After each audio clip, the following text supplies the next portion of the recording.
यहां पर हमारे पास दो बहुपद है, एक है ax³ plus 4x² plus 3x minus 4 और दूसरा बहुपद है x³ minus 4x plus a। दो बहुपद है, दोनों बहुपद में हम x माइनस 3 से भाग दे रहे हैं और भाग जो दे रहे हैं, जो शेष निकल के आ रहा है वो समान निकल के आ रहा है। क्लियर है बात?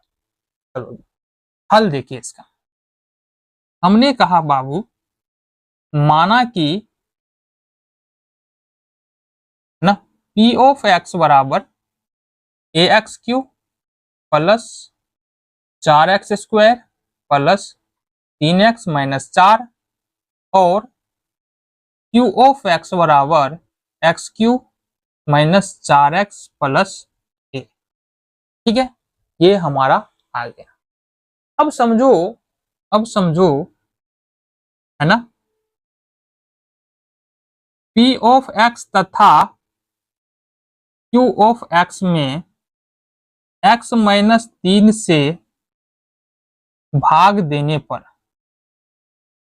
पर R1 और R2 शेष आता है। हमने मान लिया बाबू, हमने मान लिया कि अगर P ऑफ x में हम भाग दे रहे हैं ना x माइनस 3 से, शेष R1 आ रहा है, और Q ऑफ x में अगर हम x माइनस 3 से भाग दे रहे हैं तो शेष R2 यहां पर आ रहा है।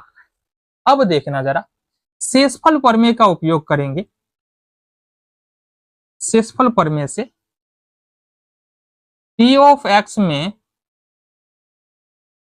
देखना जरा, P ऑफ x में x माइनस 3 से भाग देने पर शेष क्या हो जाएगा? शेष हो जाएगा यहां पर P ऑफ 3। यहां पर -3 है, इसका मतलब शेष हमारा P ऑफ 3 है। P ऑफ 3 क्या है ये हमको अभी निकालना पड़ेगा। P ऑफ x बराबर हमारा क्या है?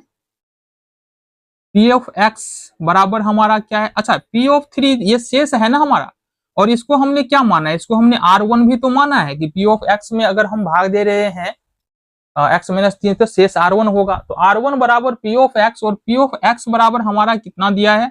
ax³ plus 4x² plus 3x minus 4, और यहां पर रखना है हमको R1 बराबर P ऑफ 3।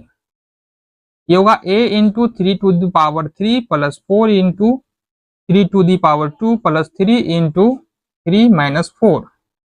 R1 बराबर हो जाएगा ये 27 से 3 3 9 चौका 36 प्लस 9 माइनस 4। R1 बराबर हो जाएगा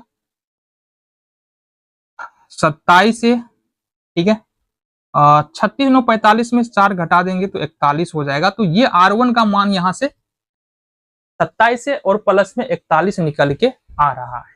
ठीक है, इसी प्रकार देखो, R2 यदि हम निकालना चाहे, R2 अगर हम निकालना चाहे तो R2 क्या है कि इसका शेष है दूसरे वाले QX में अगर हम x माइनस 3 से भाग देते हैं तो शेष हमारा R2 आता है, और R2 के लिए हमारा जो आएगा वो क्या होगा? Q ऑफ 3 होगा, Q ऑफ 3 होगा।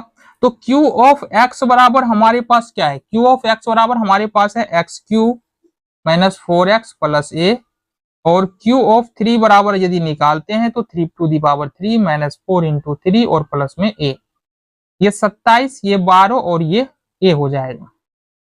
ये 5 होगा, 2 में से 1 प्लस a। अब देखेंगे हमारा क्या है, प्रश्नानुसार देखेंगे तो बोला गया है कि दोनों ही बहुपद का शेष समान है ना। इसका मतलब R1 बराबर क्या है? R1 बराबर R2 है।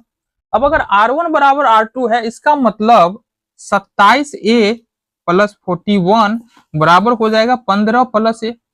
15 प्लस ए, पहले R1 का मान 27a प्लस 41 और R2 का मान कितना निकल रहा है? यहाँ पर R2 का मान 15 प्लस ए निकल के आ रहा है। अभी देखो यहां से,